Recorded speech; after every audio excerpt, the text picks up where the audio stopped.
Welcome back, everyone, to COC STV.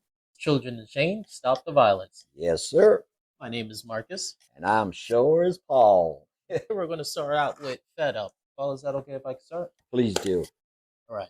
So for today, I'm a little fed up about something that I feel like is a little dear to me. Me personally, I love playing video games.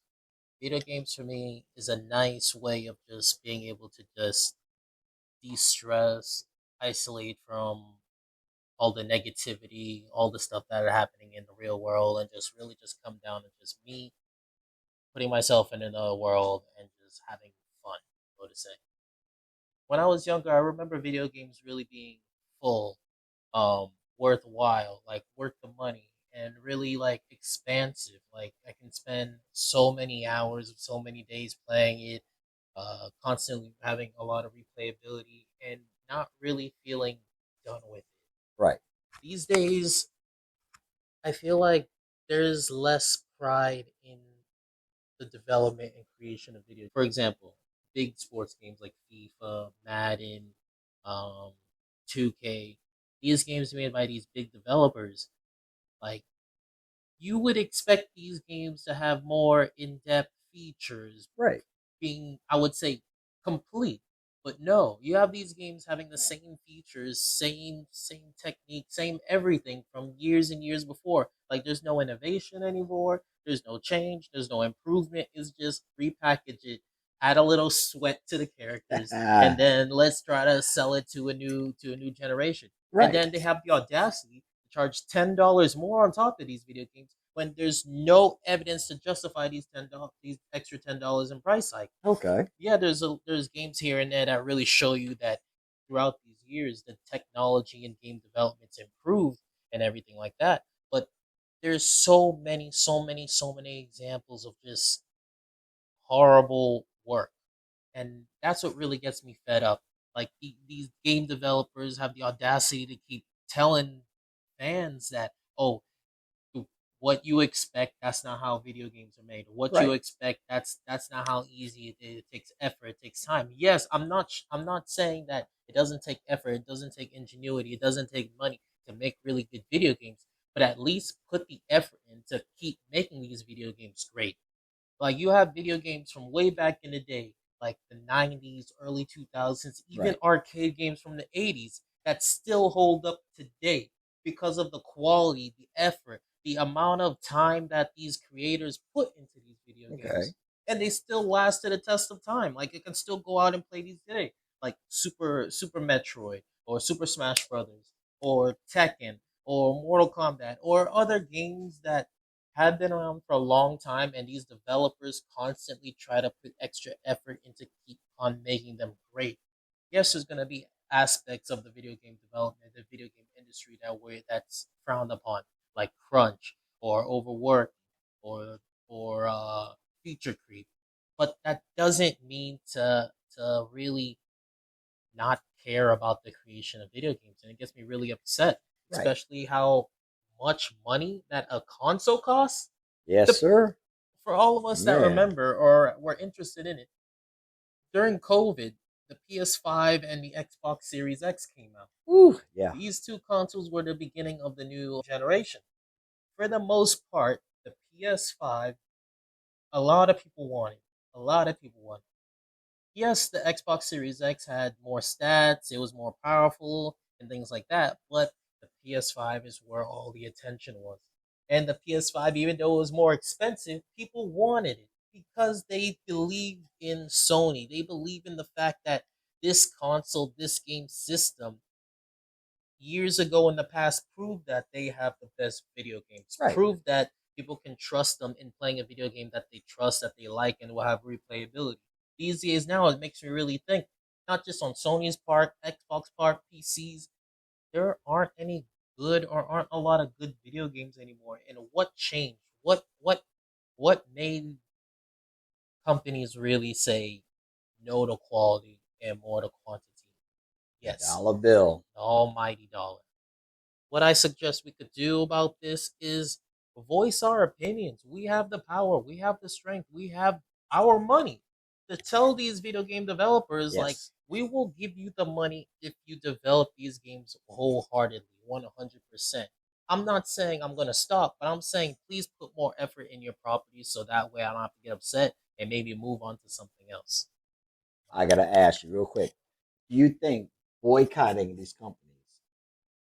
There's so many gamers out there because now they even have competitions.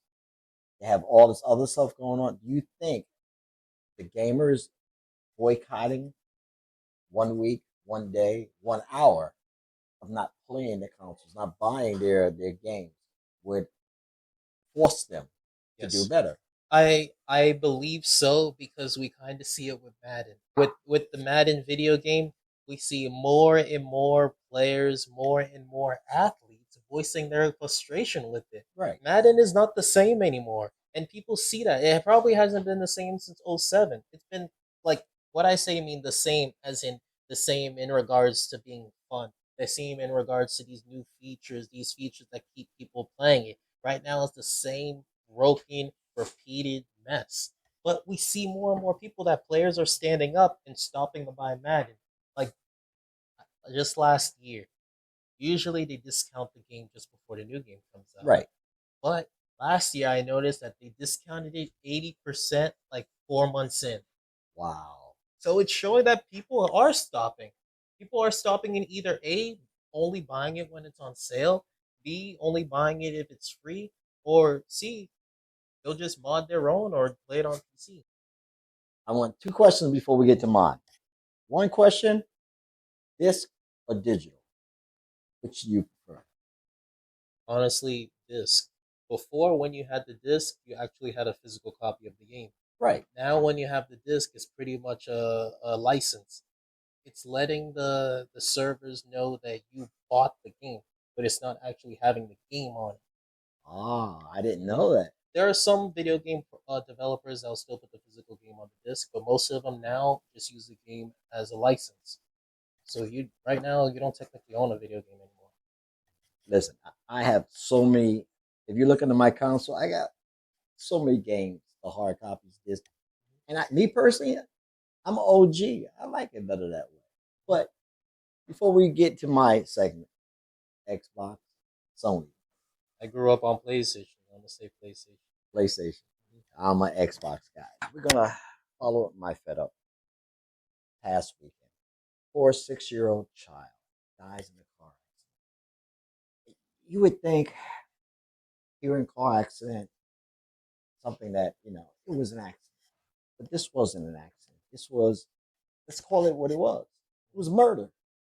This guy might as well have pulled out a gun, walked up to the child, and shot her in the head and called it quits. Because what he did is inexcusable. Me personally, the fucker needs to spend the rest of his life in jail. 26 years old. Bro, they pulled him over because of his head on his window. Then they found out after they arrested him for boy, his license was suspended. So that was the reason he took off. So you run from the cops because your license is suspended, thinking you could get away, which you probably would have because Coral Springs has a mandate. They're not allowed to chase you at high speeds for the same reason. But this moron takes off at high speed. Bro, it was a Mercedes. They hit an SUV, a Chevy Traverse. It's not a small car. It's not a small car by any means necessary. So can you only imagine the speed this man was going to hit this car, split the car in half, okay? Literally split the car in half. The baby was flung out of the car, still attached to the car seat and the seat itself. Okay, all I can say is, God, I hope an angel was there when this happened, bro, and just said, come, baby, let's go. Because can you only imagine what this child suffered when that car hit her? What she must have, I don't know, bro. It's so difficult to follow up on. I want to mention this man's name because I want people to know what this moron did to this poor child. Let me just give me a second. Let me find his name. Siobhan Graham, 26 years old. Let everyone know who this moron is, what he did to this poor child. The great grandmother was driving this child. She's still in the hospital trying to recover. But now her parents, her siblings, her family has to bury this child.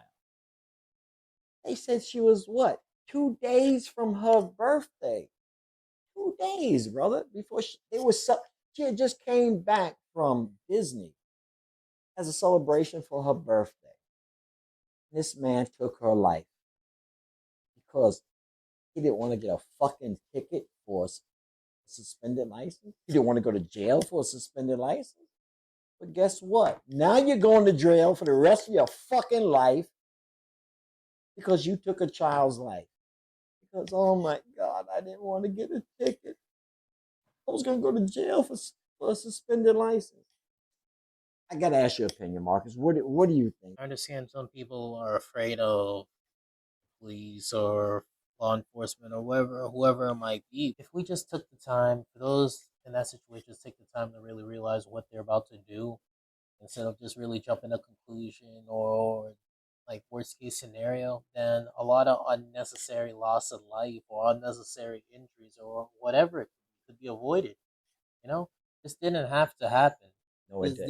This whatever this guy's name is, Siobhan Graham. was going to be repeating it. Yeah, was driving really worth it? Was getting in that car really worth it? Was whatever you had to do worth getting in the car knowing you had a suspended license instead of just A, biking somewhere, or B, taking the bus? The bus is a penny. Or get someone to drive. Yeah, who or has a license. Yeah, exactly. Or ask a friend. You don't have to go out and just flex. You don't have to just drive around. You don't necessarily need a car to take care of responsibilities. No, you don't. There are other ways to accomplish certain tasks. And this guy, man, he made the wrong decision. Bro, not only did he make a wrong decision, we can compare this accident, what took place, to damn near a drive-by shooting. It's no different. He was in a car. He took it recklessly. He just went and didn't give a fuck who was in front of him. Him stepping on that gas at that high speed of rate, not caring who, what he was going to hit, is the same thing as him pulling out a gun and just opening fire on a crowd of people. Because he hit that one car. What if there was a crowd of people out there? It could have been more than one person. He hit the car, yes. There had been people crossing the street. What if there had been if he hit that car and bounced off that car and there was people on the sidewalk? How many more people would he have taken out? No different than if he had just pulled out a gun and opened fire. At least if he had done that, there was been a reason behind it. Or he was after somebody. He was trying to shoot a drug, someone that he was against. But bro, there was no reason, rhyme, that you did this bullshit. You got behind that wheel, knowing first off, your license. Second off, knowing good and damn well if the cop pull up behind you, one of two things is happening. You're getting a ticket or you're going to jail. But you knew when you got behind that wheel, you turned that key, you drove off. You had a 50-50 chance of being pulled over. Then having dark tints on your window, you say Coral Springs is notorious for that shit. You've been to Coral Springs. Just know if you're going to be in Coral Springs, the police are very aggressive there. Like, especially for people that live in Coral Springs, you know that. So if this person either was used to living in Coral Springs, they lived in Coral Springs, or used to driving in the area, you should know the police over there are very aggressive. Yes, sir. So there's no reason to not know that. This is what I'm saying. When he got behind that wheel, let's say it again. Siobhan Graham, piece of shit motherfucker. I'm sorry. Yeah, I got no mercy. I hope he rots in jail. I hope there's a special place in hell for this motherfucker. Because taking that child's life was no reason. But he made a choice. He literally made a choice. He had could simply have said, like you said, let me get on a bike and ride a bike today. Let me call a friend to drive my car today. Let me go get on the fucking bus if I had to really get somewhere that bad. But he chose, knowing everything was gonna could happen, got behind that wheel and did it anyway. So he's guilty. I'm sorry. He doesn't need a trial. When they bring him to court, the judges, he said, guilty. 25 years of life. Get the fuck out of here. Well, what do you think would be a solution to avoid situations like these in the future? Honestly and truthfully, bro, let's reach out to our young people. Because this young man, if you got a problem with your license, let's create a fund that can help people who are, if they got suspended license, pay for it. If you got to suspend whatever it is that's on your license that you need to take care of, let's help fix it. So this situation won't happen. So you're not driving around scared to your ass that you're gonna get pulled over and you do some dumb shit like this. Let's figure out a way to help these young people.